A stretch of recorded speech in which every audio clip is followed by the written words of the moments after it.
How you doing, man? Where you located? Long Beach, New York. It's on Long Island. Ever been around here? Fuck yeah. My mom grew up, my mom's from the Bronx, and my dad grew up in Patterson, then moved to New York. So we used to go to, New York was just a second. That was the place to go when we weren't in the Berkshires. Yeah, Joan Jett lives on this block. I'm not sure if She's that's good. one name I've seen on your discography. Every damn name possible is on your discography. Is Joan on there? I can't remember. Yeah, I played with her once. There you go. Absolutely, man. I was supposed to do a tour with her, opening up. It was Cheap Trick, Joan Jett, and Hart. Art. Yeah. And their drummer, what's Tommy Price, got, he had a little bout with cancer. So I was going to fill in, but then they decided they wanted to have somebody more permanent because they needed, Tommy was going to be out for a year. And they found somebody in the New York area. I wasn't going to be able to do a year with Joan Jett. There was no way. Right. Because Well, I was with Fogerty and everybody else. So, as, yeah. as somebody who read your book, it talked about your classical background in that you had to learn for that big recital. And Yeah, the big senior recital with the four pieces. Yeah. exactly. So, knowing that you could do something like that, is there any genre that intimidates you on any level? Well, to do anything perfect it doesn't intimidate me, but I get very serious and very focused and very uh yeah, just serious and focused about trying to do anything I'm doing authentically. That's just always my thing. And I speak about this when I do these speeches about RPS, which is the repetition of any skill is the preparation for success. So if I suddenly walk into a session, let's say, and they're doing a slightly, ska reggae vibe, when was the last time I played that? It wasn't like yesterday. So I immediately hunker down and start playing that the most basic groove of that song that's got the reggae ska vibe, and start like going over and over and over it, so that my foundation, I'm trying to learn very quickly or relearn very quickly to get into this kind of role, as if I was an actor, like Hmm. an Al Pacino doing a role, and I have to really get into. It's like method acting. I have to get into the style of who I have to be, and if I was practicing that for a month, it'd be a whole different thing. But I don't have a month, so Right. that's what happens. That's the process when I show up at a session, a situation where I'm playing a style of music that I don't do every day, then I have to really focus and concentrate. And yeah, and listen, ever since I was a kid, I was very open to playing every style of music. So that mentality has served me well, to be open, to be really great at one thing, but very open to everything else. All that classical training and all the playing in big bands and bebop and playing country music and whatever. I like to play drums. It makes me feel good. So all that stuff that I learned, I could take and channel into being Kenny Aronoff, the rock and roll drummer. That's what been that classical background. If if I'd known that I could get into the Mellencamp band and been a rock star, I would have done that. But there was no. I grew up in Right. Western Massachusetts, 3,000 people. There was no role model. There was no teacher that could tell me. There was no rule book. There was no method of like, this is how you become a rock star. You go to college, you get a degree in medicine, and you're a doctor. You go to college, you get a degree in law. You're a lawyer. But even getting a degree in music, I fortunately got into the Jerusalem Symphony Orchestra, turned it down to follow my heart, which was and passion, which was to play rock and roll. That was a critical moment in my life, a crossroads, as you might say. Thank God I followed my heart. But the point is, I would have gone right toward rock and roll, but because there was no system, I in my intense way, tried to be the best classical percussionist possible. And Hmm. and I did. I worked my ass off for 5 years, and I got into the Aspen School of Music run by Juilliard. Per auditioning, got my ass kicked, creamed. I was humiliated, and I felt like a loser and a piece of crap. And then after 4 consecutive years, while I was at Indiana University, the #1 school of music in the country for classical music, for 4 years I auditioned to get into Tanglewood, which is run by the Boston Symphony Orchestra, which is the premier, the greatest student orchestra in the country, if not the world. And it took me 4 consecutive years to get in. I did get in, which put me in the environment and the company of working with Leonard Bernstein, one of the greatest conductor composers America has ever created, and Aaron Copland, along with Arthur Fiedler and Sergio Zauer. Right. My whole point was I went into it intensely and got so much value out of it, then made the switch back to rock and roll. And I always wondered, how is this classical music going to serve me? I wasted 5 years doing classical music, and I could have been focusing on just drum set. I was really freaked out. It took me 4 years to finally get a break, which was with Mellencamp. But in my book, I got fired after 5 weeks and 2 days because I didn't have the experience making hit records, which was another crossroads. But my point is, I eventually made that transition by applying that intense discipline I learned in classical music into rock and roll. And my ability to read and write music has served me so well because, I'm going to step out of the screen real quick, but people say, how do you get all these gigs? How do you play so much, music and do, because I can write everything down. And that came from my classical training. That was going to be 2 questions from now, where I was going to ask about your charting, but I'm going to take this in a different direction. I read a quote from you that I think it was in the book, that when Jews find out that other Jews have kind of made it, they're super proud and all that. And nowadays, Adam Levine from Maroon 5 is Jewish. Everyone's Jewish to an extent. But before you, I can't think of any prominent drummers that were Jewish. Am I missing somebody? Max Weinberg from Springsteen.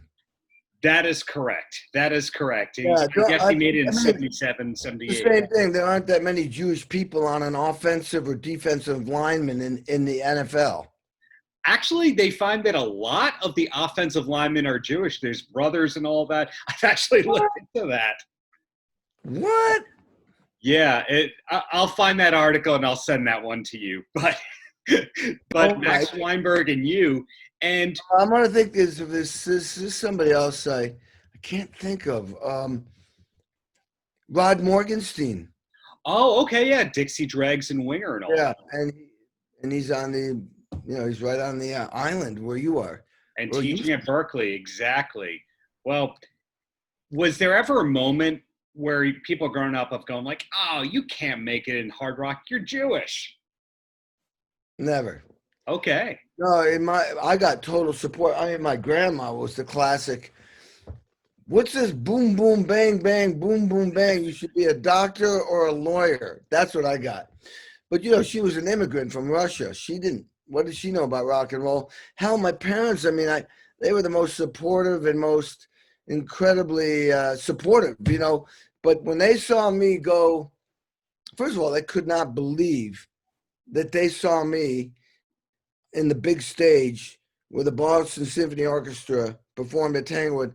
I happened to be the guy in the 3rd week of being at Tanglewood that I get the Sibelius 5th Symphony playing timpani with Leonard Bernstein conducting, and I am on the stage where the Boston Symphony Orchestra performs, and I am literally pinching myself for two reasons. One, the piece is so romantic and beautiful, and completely blown away that I'm on the stage, that my mom dragged me fighting to go see the Boston Symphony Orchestra as a kid.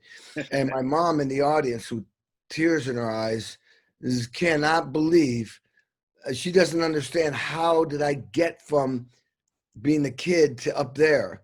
Yeah. You know what I mean? And then to get in the Jerusalem Symphony Orchestra, then turn it down, then they could have, they paid for my education. And when I wasn't in school, I was practicing 8 hours a day, and I wasn't working and earning money to get to go to school. My brother and sister were. There was a lot of they really supported me. But when I made that switch to rock and roll, they loved rock and roll, but nobody could see the formula. How is it going to work? And then eventually they see me on Saturday Night Live with Mellencamp, and it's like, how did he do this? Yeah. And as we alluded to before, best-selling author beyond all these credits and an in-demand keynote speaker. What was the moment or the period where you realized I got to do more than take sessions and good touring gigs? Well, I've always been a forward thinking type of person. It's in my DNA.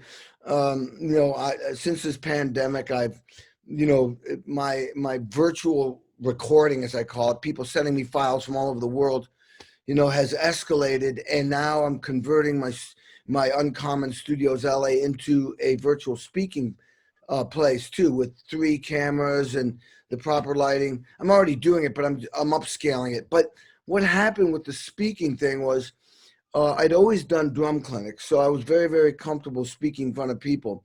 But when my book, Sex, Drums, Rock and Roll, came out, I was asked to give some speeches, be a keynote speaker for this event, that event. Actually, one of them was at the JDC or JVC? What's that called? The Jewish JDC Community Center. Jewish community, yeah, where they would do honoring people with new books, and so yeah, and so I what happens? I ran into an agent, and he was a drummer, and then we started talking. He represents some of the greatest speakers in the world. And so then we started talking, and he gave me kind of he said, look, if you really want to do this, man, everybody thinks they can speak, but they can't. And everybody thinks that they can get a book deal, and they can't. And you got the book deal, but listen, this is what you need to do. I came back to him 3 years later with having fulfilled what he had requested me to do. Mm-hmm. And that's on top of touring and recording. That's why it took a little while. And he said, you know what? I want to work with you. So he's been my agent and booking me, and refined my speech. I got together with a couple of speech writers, coaches, learning, and put together a teamwork, leadership, communication, connecting, communication, collaboration. Think about when I walk into a studio, I've never met Elton John before. I have to be able to connect immediately, communicate, so that we can collaborate. And these skills, I already had these skills, but now I'm telling people, using me as an example, how it served me well. That's how I ended up on 300 million records sold, I have these great communication skills. I'm hired to serve, to be creative and innovative. And the biggest nugget, and also, before I say the biggest nugget, I've adapted and adjusted to stay relevant over and over and over again. As soon as this pandemic came, bam, I'm like, virtual speaking. How can I do virtual speaking? So, a lot of people have ideas, but not everybody's like a Richard Branson says, I have an idea, and next week I'm going to execute. I want a Boeing jet. How much can I rent that for? And I need a runway in Heathrow. Okay, I want to see if I can create this amazing jet. Goes Heathrow to the USA. Bam, done. And with very little money, he borrowed or rented, and now he has a business. A lot of people don't know how to activate an idea and get it done. So, and the way I see these very, very successful business people do it is you just go after it. You go after it, tooth and nail, and make it happen. So I believe in that, and so I talk about that in my speaking. But the big nugget is people, when they realize who they are, and it's not from up here, it's in here. It can start from up here, but when it resonates from an emotional person, a personal feeling type of thing, and you realize what your purpose in life is, why you are here, what are you supposed to do? Because when you operate from that place, you're unstoppable, you're undeniable. I mean, you can't be stopped. I can't stop me. I don't even want to turn the lights off at night. I am always, listen, just my whole desk is filled with lists and lists of things I have to prioritize. You just answered my next question, unfortunately. You've been doing this for so long that I think you know where this is going. And I was going to ask, given the fact that you are juggling multiple successful careers and paths and all that, if you were a to-do list guy or a delegate kind of guy, or you had an assistant, I was wondering what the workflow is, but you just showed me some to-do lists. Well, I have to-do lists, but I have to learn to delegate more. But the thing is to get the right person. I mean, I hired an assistant once, and it ended up being she ended up she asked me so many questions that I just said, "Hell with it, I'll do it myself." You know, it was the wrong person. But because of the pandemic, I've been taking on a lot of new stuff, like running all the technical stuff. I have a studio. I have an engineer I hire, okay?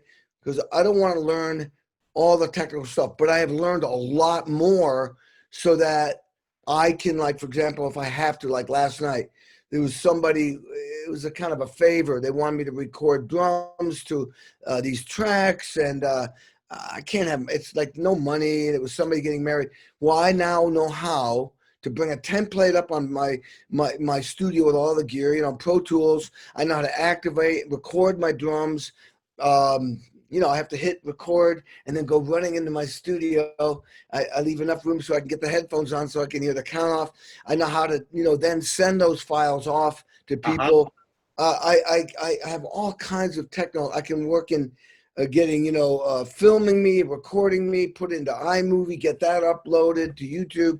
There's a lot of stuff I never had time to do. So I'm now doing that, but I still delegate a lot out. But there's a lot on my list, like nobody can practice for me.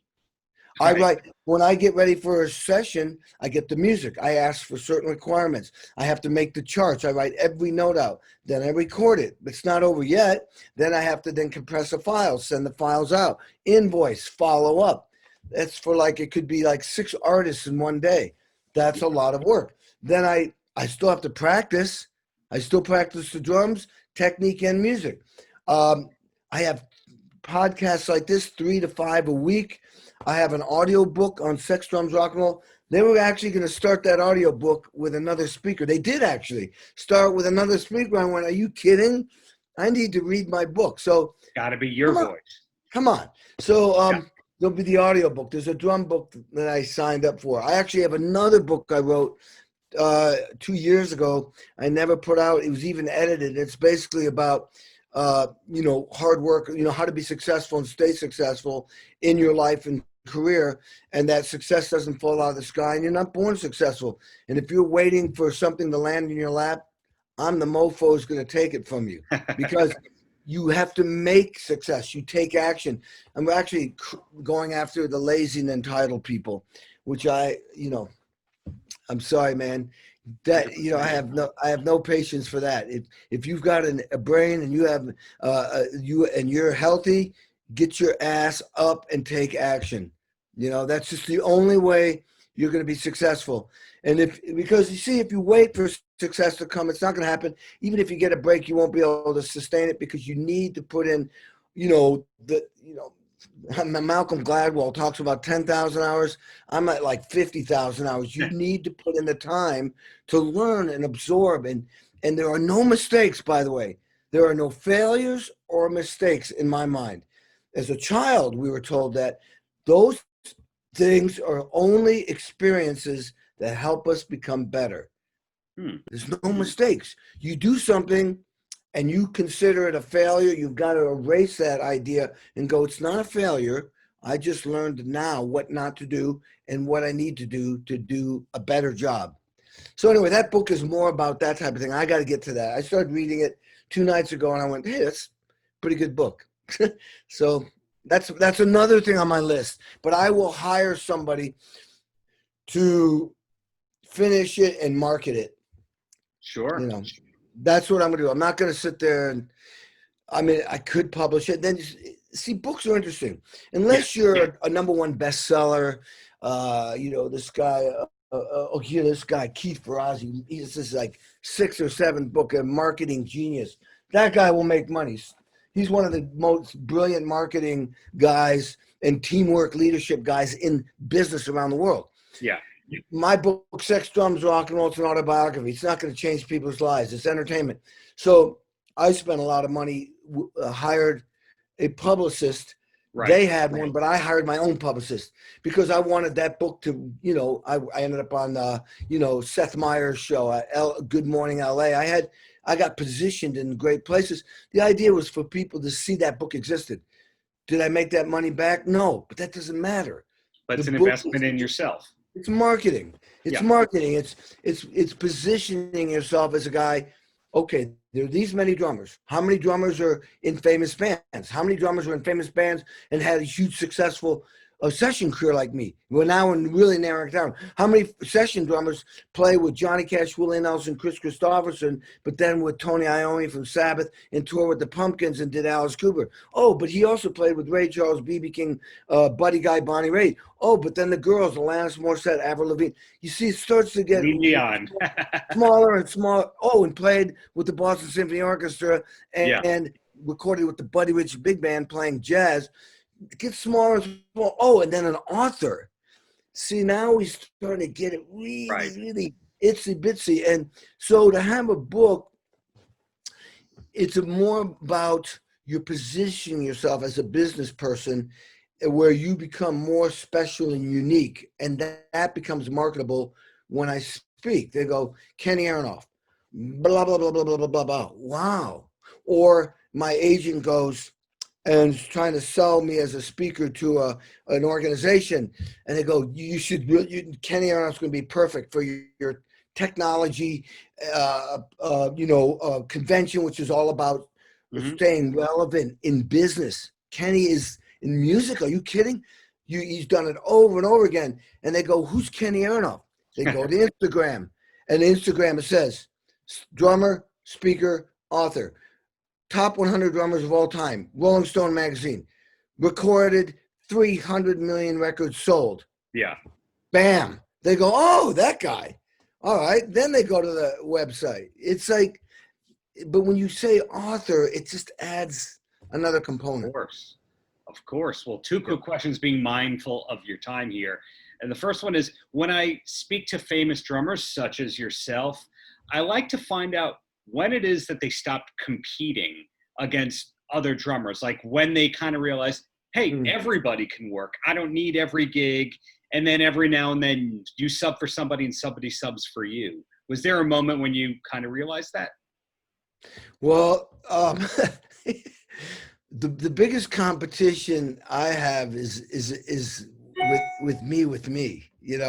It's first of all, I always think in deeply, I think that the glass is always full. It's not half full. It's not half empty. It's always full. Am I competitive? Ridiculously competitive. I mean, in my sophomore year in high school, I was a 3-letterman jock. Lacrosse, which is huge. Best lacrosse players I ever played against were at Long Island. I got my ass kicked by them. Oh my God. But lacrosse, soccer, and I was a downhill skier. Extremely competitive in nature. So I'm competing with myself. And when I look around, I see everybody has value to me. Every drummer is like, wow, I don't play like that. Wow, I don't play like that. I'm very, very competitive. But I also see the value in everybody and what they do, But that's a good question because I am very competitive. I feel, hey, look it. If I'm working, there's work for a lot of people, It's like I'm an apple, there's an orange over there. So yeah, and I've referred gigs to people, to other drummers I can't do, absolutely. And people have done it for me too. Well, and related to that though, I find that the drummer is kind of the silent leader of just about every band, even if it's a side man, because of course you're counting the people in, they have the longest sound check of everybody. And most people don't realize all the things that the drummer kind of has to do. do other facets of your life, the prep related to the drumming, apply? For example, like, are you a chef and you're very in depth with that creative process? Are you always driving? Any other drummer tie-ins there? Well, you're absolutely right. There's more to drumming, especially with what I've done. Let's just take the example of the Kennedy Center Honors, which I did for 7 years. All right. First of all, the preparation is everything. Like I said, RPS, the repetition of every skill is preparation. So I don't even hear, let's say we're going to honor the Rolling Stones. So the first one I did was The Who. The Who was up there with the President of the United States. All right. So there's a lot of pressure. You only have 3 days of rehearsal, and the third day is the show. And you're doing run-throughs, the massive amount of pressure. You only know what songs you're going to do the week of the show.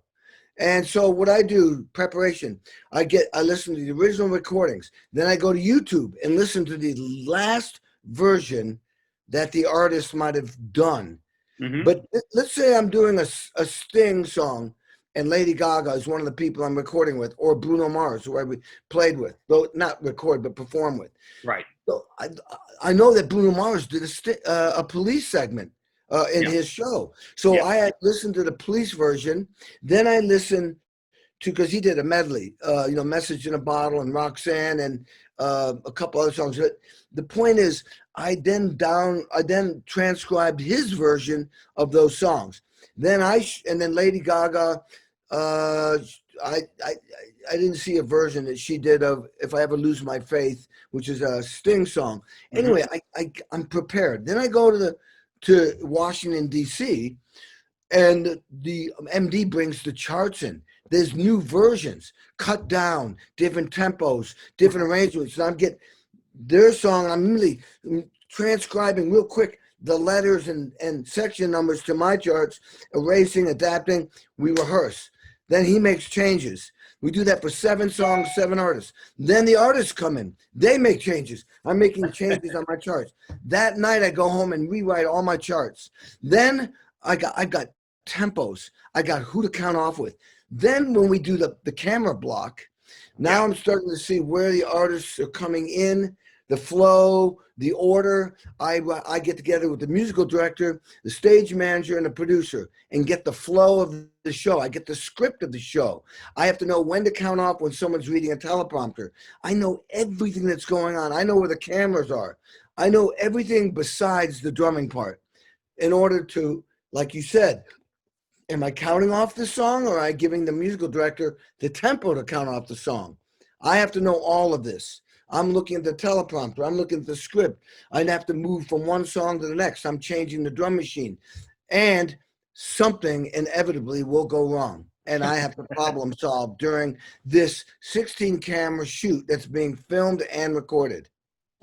For forever prominence and posterity and all that. Yeah. Wow. Exactly. Well, usually my closing question is, any last words for the kids? But you've been full of such great advice. So instead, I'm going to say, what are your websites and preferred social media handles? Well, I'm on Instagram, which is Kenny Aronoff. Twitter is Aronoff Official.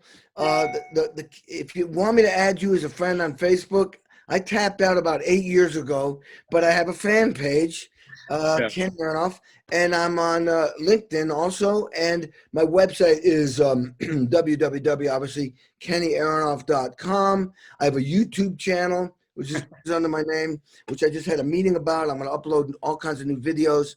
And, if you want to contact me to do recordings at my studio, Uncommon Studios, LA, you go to my website and there's a form you fill out and the email goes right to me. I'll answer right away and give you the specs, what I need from you, what it costs. And if, people want to hire me to speak, that's also on the website. There's a sizzle reel and an agent and all that stuff. You're the best. You're the best. Thanks. This will be posted within the week. I'll tag you and all that when it's up. Awesome, dude. Thank you so much for your time, and I owe you that article on Jewish linemen in the NFL. Do that, please. I love that. Oh, my God. That's great. I'll find that for you. Thank you, man. Take care. Thanks. Bye. Paltrocast.